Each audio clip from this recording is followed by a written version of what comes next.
Bloomberg Audio Studios. Podcasts, radio, news. Bloomberg Tech is live from coast to coast with Caroline Hyde in New York and Ed Ludlow in San Francisco. This is Bloomberg Tech. Coming up, the US Defense Department adds Alibaba, Baidu and others to a list of firms it says are connected to the Chinese military, but then pulls the list. Plus, we keep beating the earnings drum. Rivian, Coinbase, Instacart, Airbnb, all out with their results. We'll break it all down. And Anthropic completes a deal to raise $30 billion in funding, doubling the valuation of the company to $380 billion. Private markets, Ed. Public markets. We do it all on this show. And we think about the macro data as well. When that CPI print comes in much cooler than expected and it gives life to the bond market, but not so much the equity market. I'm looking at the NASDAQ 100. It's actually down on the week. Look, we're just inching into the green on the day. We're off of our lows. But on the week, it has been turbulent and then some. We're going to dig into the pressures that we see on software. That's continuing. We're off by 1.3% on the week. On the week, we're off by 2.3% on Bitcoin. We're actually steady on the day, Ed. There's a lot to be digesting about some of the market signals we're getting. What are you looking at? Later in the show, we're going to go deep on Rivian. You and I are going to talk about what's going on with this name. Up 20% in the session. At one point, up 28% and on track for its best day since its IPO in November 2021. Honestly, it doesn't even matter what it posted in the quarter gone or what it said its financials would be for this year. The stock is only trading on the idea it's on track for its next generation EV, the R2, and that will go on sale next quarter. We'll have a lot more on the earnings story. This is the big breaking news of the morning. The Pentagon added names Alibaba, Baidu, and BYD to a list of Chinese technology companies that it says are aiding the Chinese military, only to then take down or pull that list without any explanation. The moment that the headlines hit from the list going up, you saw the US listed shares of those names drop. Tencent was already on the list that had been published earlier in January. This is difficult to understand. Let's get to Bloomberg senior tech editor, Mike Shepard. Shep, I hope that I explained the chronology of events correctly there. Give us the fuller details. And my understanding is that Bloomberg News has also heard from the Pentagon, but they didn't have much to say. They didn't have much to say at all in the way of an explanation about why this move, this list, this updated list, which now has 130 Chinese entities on it, was posted at 8:45 this morning and then shortly after withdrawn. They said they had nothing to announce at the moment. Now, Ed, this is something that's become increasingly closely watched by investors and by others who are wondering whether Chinese companies may be suffering some sort of repercussions from elsewhere in the government as well. The 1260H list, as it's known, is seen as a precursor, perhaps, or a bellwether to further measures that the government has taken against Chinese entities. And it's also closely watched in particular because we see the addition in this latest iteration that has since been withdrawn of Alibaba and Baidu. And those companies are making inroads in artificial intelligence. And this is a central point of contention and competition between the U.S. and China right now. It's a central point of contention when it comes to OpenAI. We understand through a document that's been seen that was sent by OpenAI to Capitol Hill, all regarding their worries with what DeepSeek's been doing with their technology. Well, that's right, Carol. And this comes amid so much scrutiny on China and its advances in artificial intelligence. And OpenAI has warned U.S. lawmakers that it believes DeepSeek has been using improper methods to advance its models, especially the R1 breakthrough that we saw last year and heard so much about. What they are saying, in essence, is that DeepSeek has been using frontier models from the U.S. and elsewhere and copying and taking those results and then improperly, through a method called distillation, using it to advance its own models and train its models. And OpenAI went further to say that it has been raising these concerns, and we even scooped last year that Microsoft and OpenAI, who are partners in the OpenAI venture, had looked into the extent of distillation by DeepSeek and other Chinese ventures. OpenAI, since in this memo to Congress, is saying that it has tried countermeasures against DeepSeek, but DeepSeek is seeking to thwart those. It also noted what it called a national security risk, and that is that with DeepSeek, searches under topics that are sensitive to the Chinese government, and that includes Tiananmen Square and Taiwan independence, for example, those are screened out and you do not get the answers that you might through OpenAI and other platforms. Mike Shepard, on all the national security news, we so appreciate it. Thank you. Look, let's talk about OpenAI and its rival Anthropic, because Anthropic's just finalized a deal to raise $30 billion, doubling the valuation of the company to $380 billion. For more, Bloomberg's Shireen Ghaffari joins us now. What's interesting is some of the same VCs that back OpenAI are backing Anthropic, but talk to us about the gargantuan valuation here. That's right. So this was even more money than Anthropic, and we were initially expecting. The round went from $10 billion in initial talks to a $30 billion total. So we have a big bottom number. And we are seeing what we, have kind of colloquially referred to as double dipping, or we're seeing investors that maybe used to only focus on one big player in the AI race actually start to hedge their bets and also invest in competitors such as Anthropic, OpenAI, or XAI, OpenAI. And that's a newer phenomenon in the Valley, I would say. We also, Shireen, now have some confirmation of how Anthropic's business has been going, right? You and I have talked a lot about how Anthropic's focus initially was on the enterprise. Tell me what the annual revenue run rate numbers are that we now have. And I guess, the reason we care so much about this round is, will this company go public or not?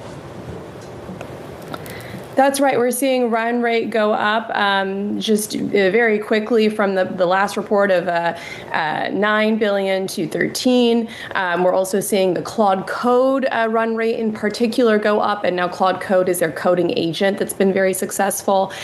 So I think that this is showing that Anthropic, even though it doesn't have the kind of consumer reach that OpenAI does, which sort of has the Kleenex phenomenon of ChatGPT being the brand everyone knows in the consumer space, but that doesn't mean that Anthropic should be counted out in terms of being able to achieve some very high revenue projections and very strong growth, which of course investors like to see. Bloomberg Shireen Ghaffari, brilliant reporting. Thank you very much. We have other funding news. Shield AI, which makes AI-powered software to help run autonomous vehicles and other hardware like drones, is in talks to raise as much as $1 billion. Sources say the new round would double its valuation in less than a year at up to $12 billion, which would include the capital raised. Kara. Coming up, Ed, we'll discuss the wider impact of what's been termed the AI scare trade. And Sarah Kunst of Clio Capital, this is Bloomberg Tech.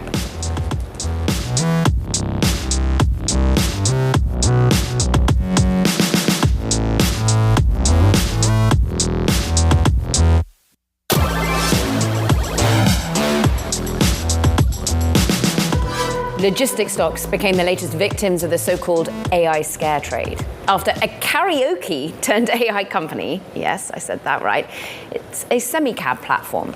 It enables customers to scale freight volumes by 300% to 400%. Shares of C.H. Robinson tumbled 15%, adding to a growing list of companies where AI fears are reshaping investor sentiment across sectors. Bloomberg Equities reporter Carmen Reinecke has been across the latest. And I had to double, triple check that this particular company, karaoke turned autonomous vehicle business, it's actually just $6 million in valuation, but it rocked market caps across the entire industry.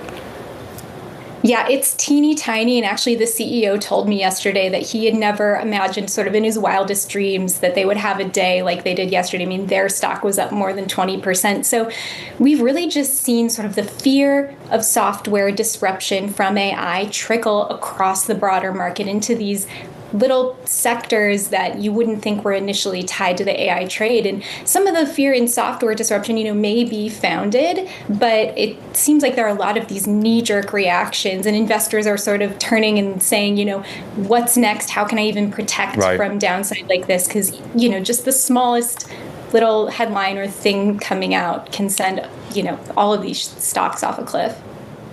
Caroline was on this so quickly yesterday, but I think there's some value in giving the Bloomberg Tech audience an understanding of a bit what it's like, right? So that headlines are going on the terminal because there's certain stock moves, there's volatility. You have like industrials, transport, logistics teams, equities teams, like what is happening? You know, like all of these stocks are falling. Just summarize that session. We just showed a great chart, but it was severe, right? And then we still continue to see ongoing pressure in software generally from the broader story. Yeah, finding that the tripwire can be really difficult, actually. I mean, we've seen so many things fall on pretty small things, or even, like in the instance of real estate stocks last week, there wasn't a super immediately clear catalyst that drove selling in that sector. So it is definitely, a team effort. I'm speaking to investors as much as possible to see sort of what they're thinking, how they're reacting to these sort of like sparked sell-offs.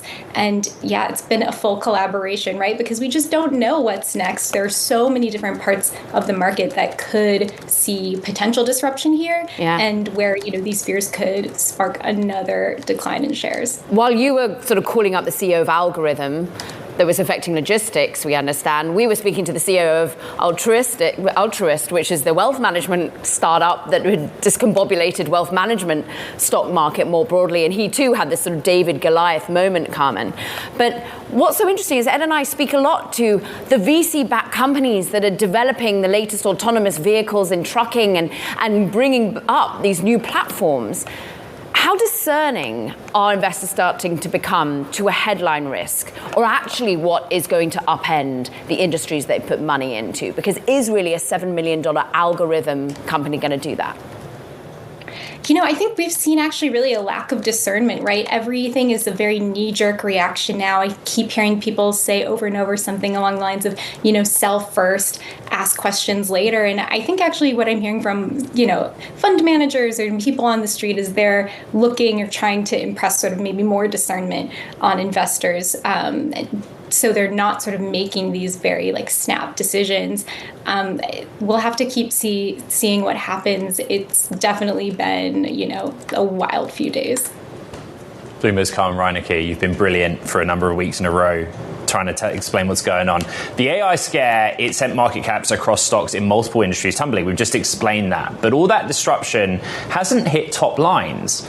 That's notable not just for public company shareholders, but for private market investors who are trying to find their next win. Sarah Kuntz, managing director of Clear Capital, a generalist VC firm, multiple software companies in its portfolio. Sarah, that's your job, right?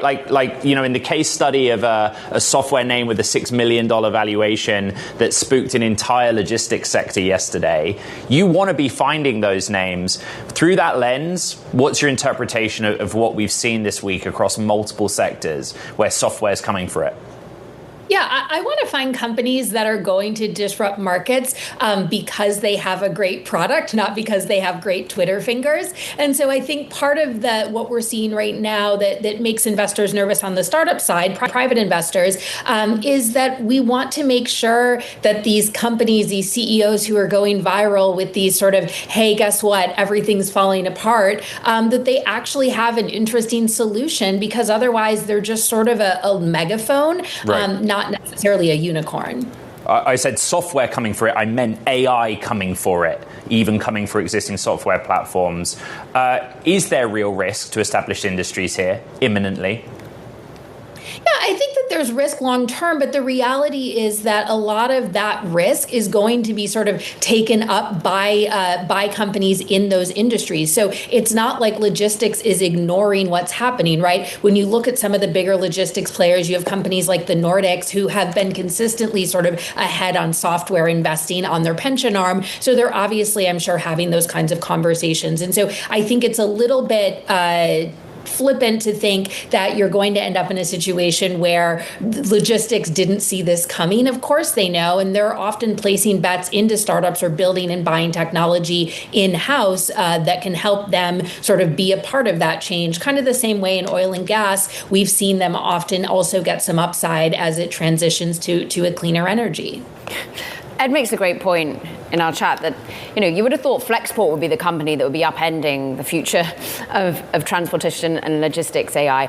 From your perspective, how are you at this moment seeing the valuations in startups reflecting this FOMO or this fear factor you see in the public markets? There's a huge barbell right now in valuations for startups, and what you tend to see is there are a handful of companies, mostly in AI, like Anthropic's giant round, like some of what Elon's doing with his various companies, like OpenAI, where those private names are going up and up and up, and we all have no idea how they're going to make that money back in an IPO or ever be profitable. And then on the other hand, you have startups that aren't promising the world, and we're seeing a lot less velocity in those startup fundraising rounds, not because there's anything wrong with those companies, but just because people are worried about, hey, if all of the capital intensity is going over there, do I really want to be in these sort of solid, interesting, slower growing companies that might actually end up being profitable, but don't feel like they're going to be multi-trillion-dollar IPOs? Are there any solid SaaS companies out there right now? I think there are a lot of solid SaaS companies. I mean, even in the public markets, you look at names like Salesforce and you have to kind of ask, why do people, even though the valuation is a bit high, why do people think that this is going to go away overnight when they look inside of their own companies, they're not in a rush to cancel all their contracts and just YOLO everything into ChatGPT. But for some reason, there's this thought that that is going to happen overnight in the larger market, and all of these companies are going to be valueless. Sarah Kunst, looking at your portfolio right now, we appreciate it. Managing Director of Clio Capital. Coming up, we're going to speak with a software company. Twilio CEO, Cosima Shipchandler is joining us. The latest earnings, they were good. This is Bloomberg Tech.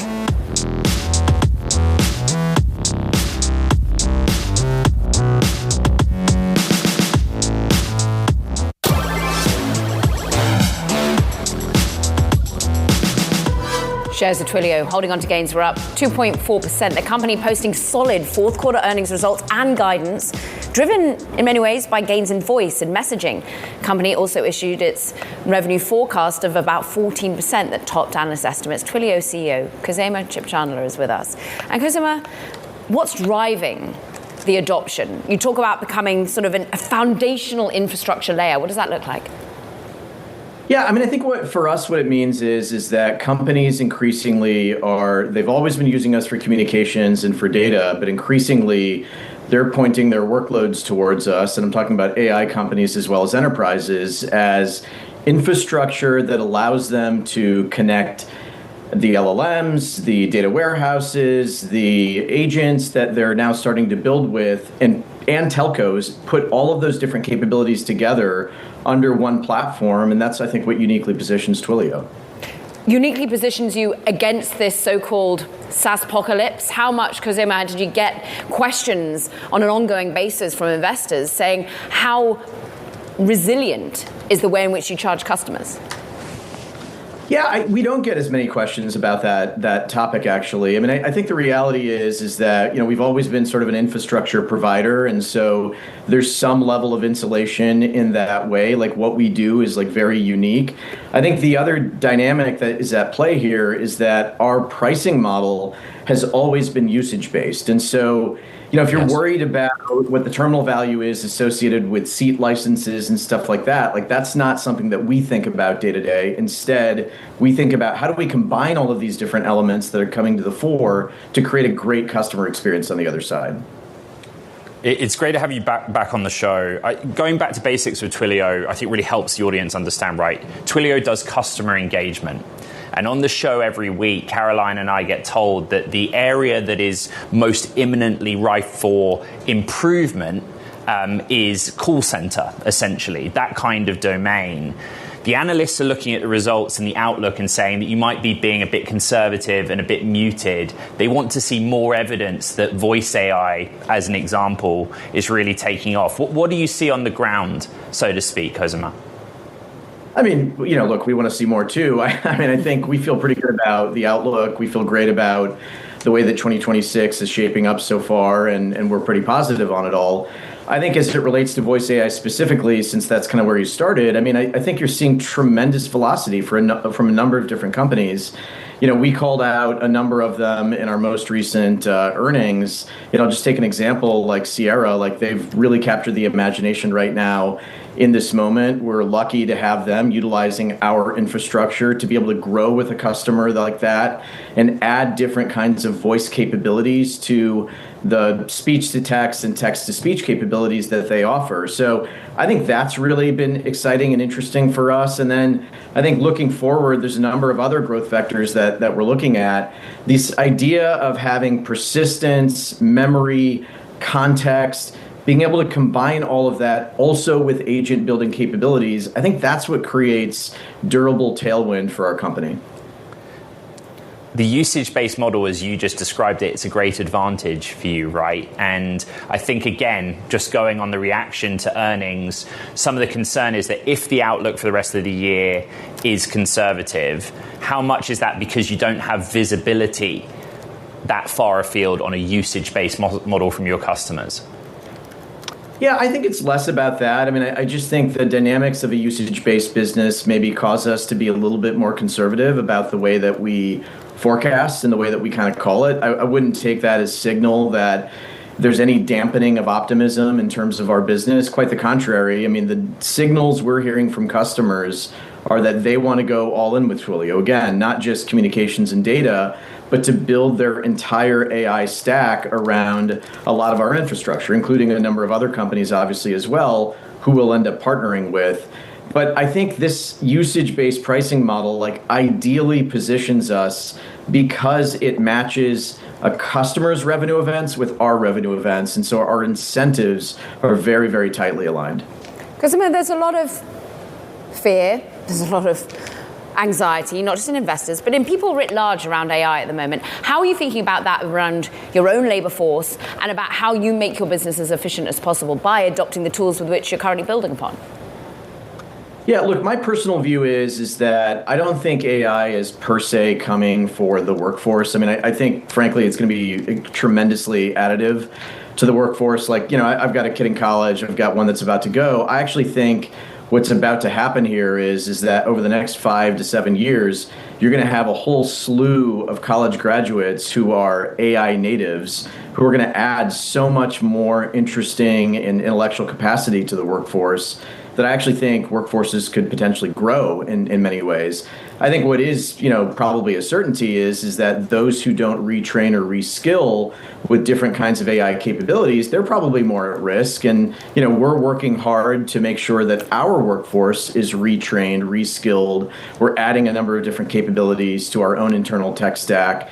There's a number of things that we're doing to use AI inside the company. Ed, you pointed to customer service a moment ago. We're certainly using it there.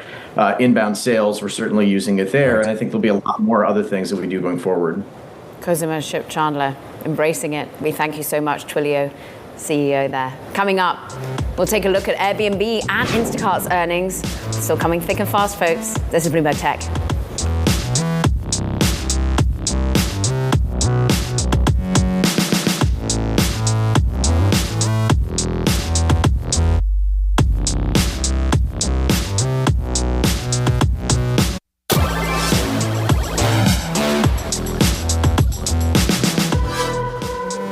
Welcome back to Bloomberg Tech. At the top of the show, our top story was US-listed shares of Chinese technology companies. The Pentagon briefly listed Alibaba, Baidu, and BYD as being names that it considers as aiding the Chinese military. Then that list was pulled from the internet, essentially. Nvidia also down 2%. I'm not drawing a causal link, but remember that in Alibaba's case, and Baidu as well, they are big potential buyers of Nvidia GPUs if that is a transaction that's allowed to go through by the US government. Also, taking a look at shares of Amazon, Caro, we are teetering on the edge. They are flat as a pancake right now in the session, but had been headed for their 9th straight day of declines following that monster capex outlook for the year. 9th straight day of declines would be the worst losing streak since 2006, which I guess if you look at the right-hand side of that chart and the slide, gives you a sense of anxiety right now with capital expenditures. Also looking at Rivian.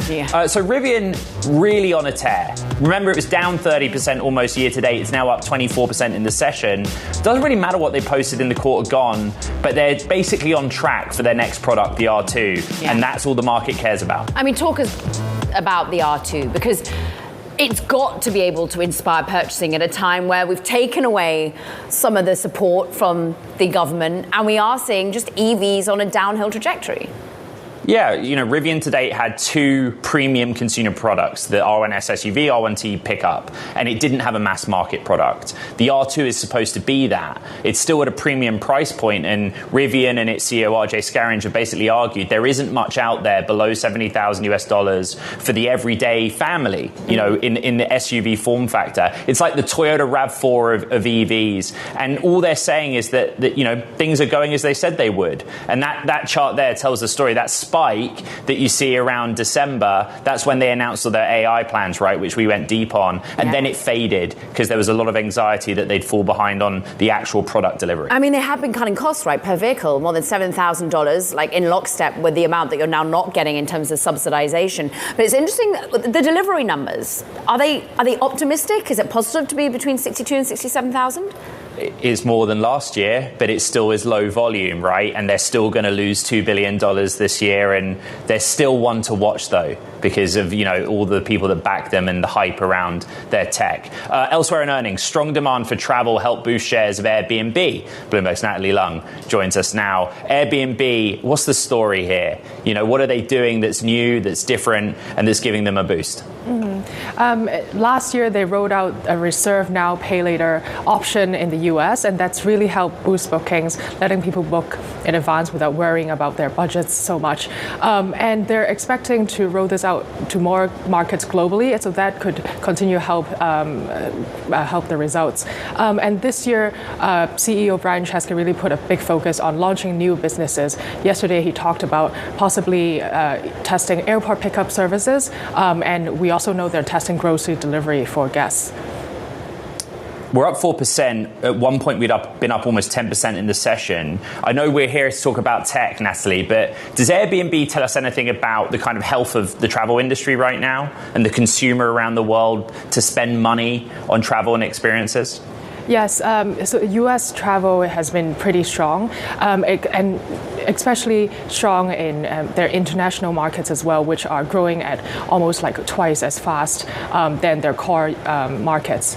They called out Brazil, Japan, and India has also seen a lot of first-time bookers for them.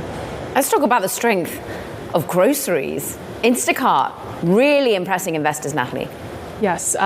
Yesterday, they provided first quarter guidance that could be their strongest quarterly growth as a public company. So that was really positive news for investors. Instacart has seen this sort of moderating growth in the last few years, and this has really seen them accelerating as they lowered the minimum basket size needed for free delivery. That's really helped.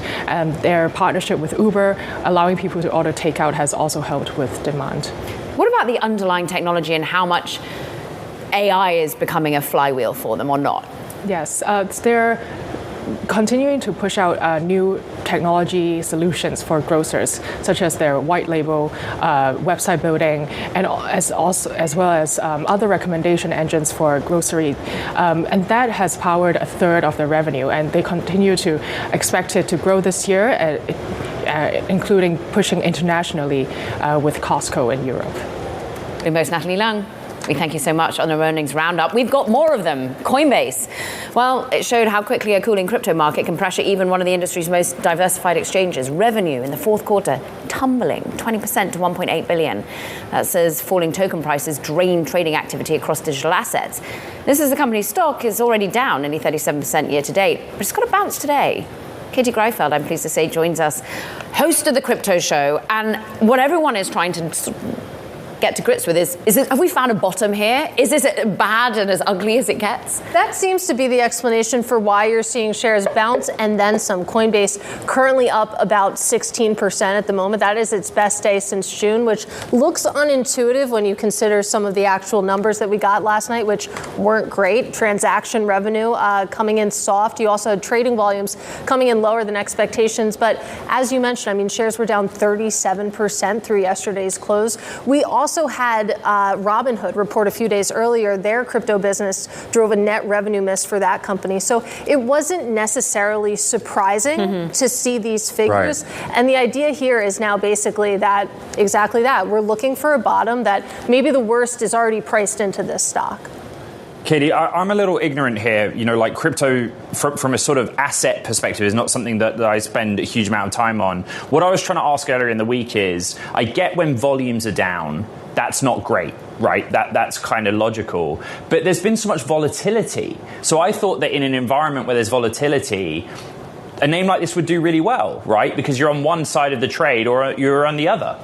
Well, you're not wrong for thinking that. I mean, volatility, that's typically good news for exchanges across any asset class. But consider the movements that you've been seeing in the price of Bitcoin. It hasn't necessarily been two-sided volatility. It's really been dropping like a stone over the past several weeks, right, which isn't a great environment when it's a one-sided trade here. But I mean, as Caroline mentioned, this is a fairly diversified business. They've been trying to move away from just that reliance on spot trading. They have an interesting revenue sharing agreement with Circle, so they're exposed to stablecoins, which is seen as much steadier. And another reason why you are seeing the shares prop today is there's some optimism that maybe we are going to see that market structure bill that's currently working its way through Congress actually get some action in the next few months, maybe actually make its way over the finish line. So that's why you're seeing maybe also the price of Bitcoin itself pop a little bit today. Clarity on the Clarity Act. Who'd have thought it? Katie Greifeld, thank you so much for joining us today.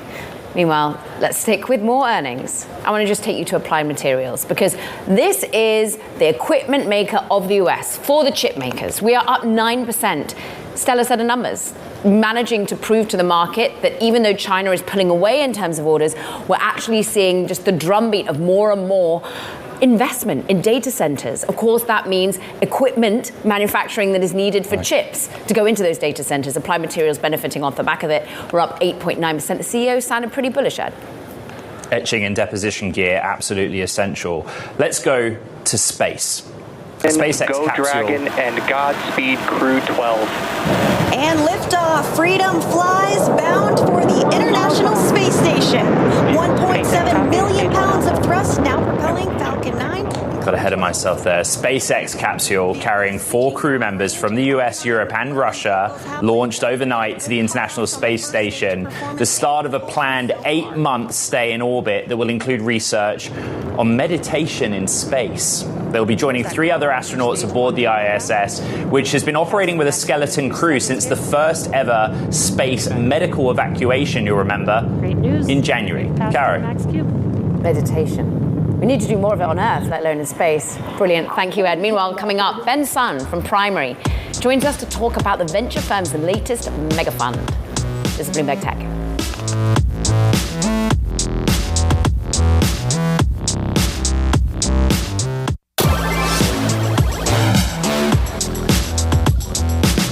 Early stage venture firm Primary. It's just closed a $625 million fund. That brings total assets under management to $1.65 billion. And that's at a time when investors are still really eager to back startups at the seed level. Let's speak to Ben Sun, Primary's co-founder, general partner. Ben, the size and scale of the funds are getting bigger. Is that because we're seeing more opportunity to fund more companies, or because each individual seed company needs more money? I think it's a combination of both, Caroline. And if you look over the last decade, the seed market has grown from $5 billion 10 years ago, and this is just what was invested at seed in the U.S.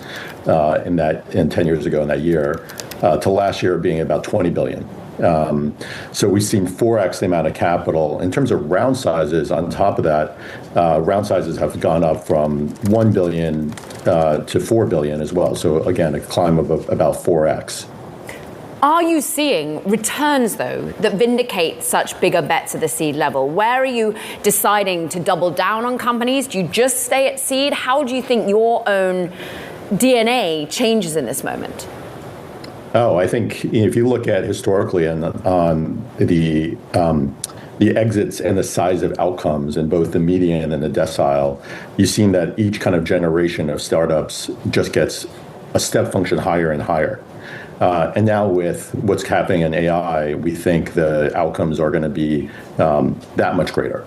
And so the amount of capital going in, it matches the quality of the talent, but also the quality of the opportunity.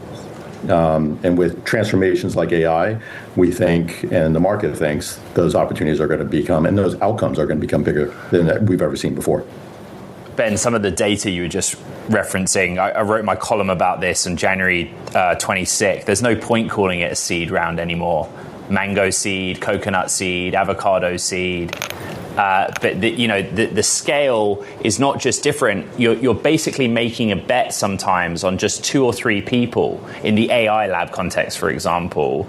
Is that more disconcerting in the moment when you do a seed round, based on maybe an alumni of a bigger tech company or someone that's going it alone in this environment? Yeah, people look at historical data and they say, well, the round size has gotten bigger, so it has become irrational.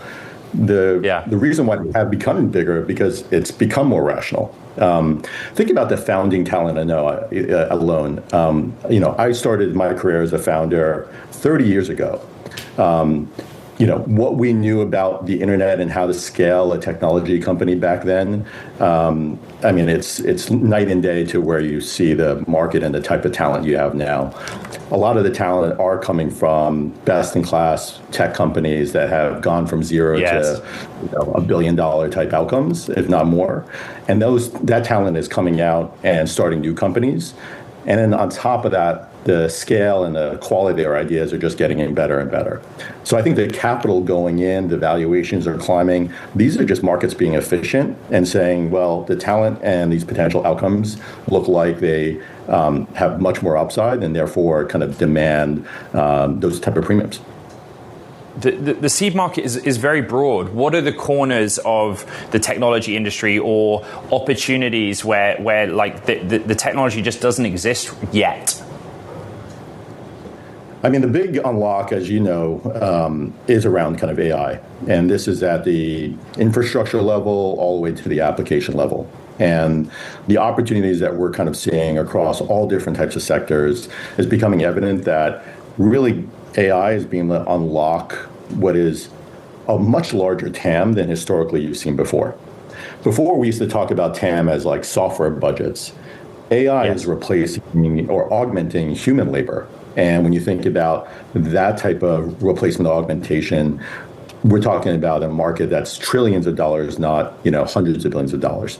And that's really kind of the opportunity that we see. And it's happening in all different sectors, whether it be fintech, healthcare, industrials, throughout the enterprise, all the way to SMBs and consumers. So across the board, we think there's going to be huge transformations, especially with AI. Ben Sun, General Partner at Primary. Great to have you on Bloomberg Tech. Thank you very much. Caro, so many more news headlines to get to. There are. It's time now for Talking Tech. And first up, ByteDance is in talks to sell its Moonton video game business to Saudi Arabia-based Savvy Games for more than $6 billion. It's all according to reports from Reuters, which says the parties could finalize a deal as soon as this quarter. Bloomberg has reported that the companies revived sale talks late last year. Plus day one data centers. Well, it selected banks for a US IPO that could raise $5 billion, according to sources. They say the company, which is backed by Chinese data center operator GDS, is targeting a valuation as high as $20 billion, a listing that may take place as soon as this year. And also looking to go public in the United States is SoftBank's digital payments provider, PayPay. The company could list as early as March, according to the public filing. Now, PayPay is seeking a valuation of more than $10 billion, though SoftBank founder Masayoshi Son is pushing for as much as $20 billion, according to sources. Ed. Okay, coming up, social media is having a rough start to the year. But is the bad press slowing the industry's growth? More on that next. This is Bloomberg Tech.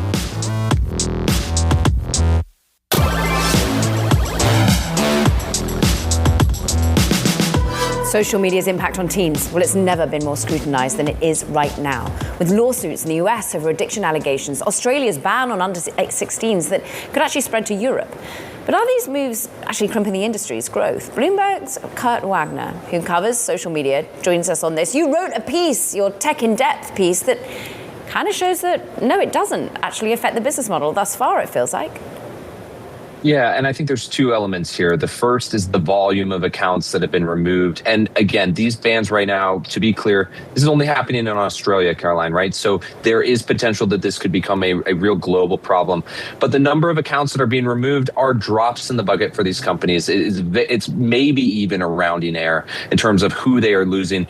And then on top of that, I think if you talk to people who study this industry from a business standpoint, a 15-year-old on Snap, a 15-year-old on Instagram, that is not a super valuable user for these companies in terms of revenue.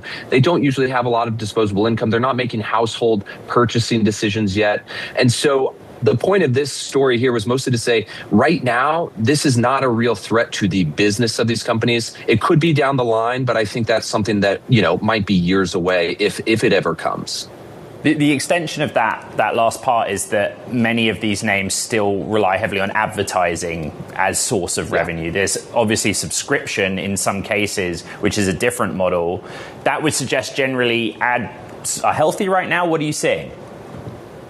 Yeah, I mean, all of these businesses continue to grow their ads business quite considerably. I think it was Meta was more than 20% year over year. I mean, this is a company that's been around more than 20 years, as you know, and they still figure out, how to grow that ads business. And so I think there is a lot of money still pouring into these companies.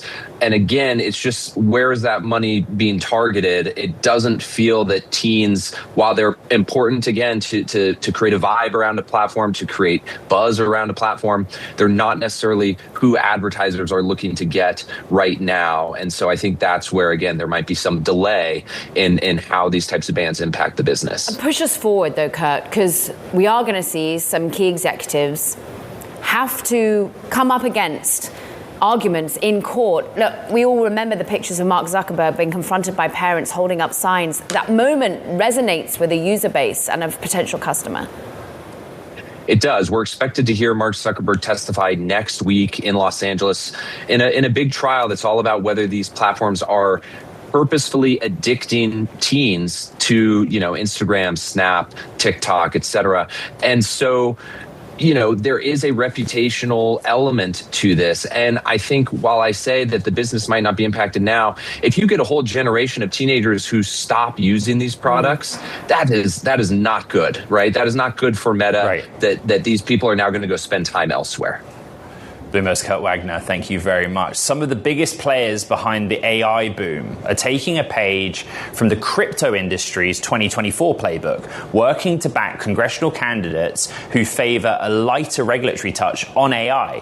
For more, Bloomberg's corporate lobbying reporter Emily Birnbaum joins us now. And these are names that are familiar, right, across the top tier of venture capital and the frontier labs. Explain this playbook they're trying to replicate. So the memory of Fairshake, crypto's big PAC, looms large over Democrats and Republicans in Washington. They spent huge sums, hundreds of millions of dollars, and were very successful. And so now the AI companies, including both Andreessen and Horowitz, who also gave to Fairshake, are pouring millions of dollars into congressional races across the country. Last time, the crypto industry won by not talking about crypto, instead boosting candidates based on issues that are popular in their district. And that's exactly what the AI industry is going to do this time with their PAC. It's called Leading the Future. What can they do to dial into where the electorate is at the moment? Because when it comes to AI, there's a lot of anxiety, a lot of labor anxiety, for example. Where are they going to post the opportunity to them? Yes. So I think first, there is increasingly a lot of anxiety among constituents about AI, particularly about employment, particularly about data centers being built in their backyards. So I think for the AI industry, they're going to be making the argument that this is good for American dominance over China, that they are the innovators of the future. We'll see how that plays. But more than anything, I think they're working with strategists in each of these states. And you can see in their advertisements, they're focusing on ICE in New York. They're focusing on Trump ally, his MAGA accolades in Texas. We're going to see that play out over and over. And people in those states don't necessarily know that it's the AI industry behind these advertisements, mailers, texts coming to their phones. Fascinating. Bloomberg's Emily Birnbaum. We must get you back on that story, and do go read it. Meanwhile, that does it for this edition of Bloomberg Tech. What an extraordinary week, Ed. Yeah, and in the United States, at least, a holiday weekend for many. Recap the show and the week on the podcast. You know where to find it, all those places online, and all of the Bloomerverse. Have a great weekend. This is Bloomberg Tech.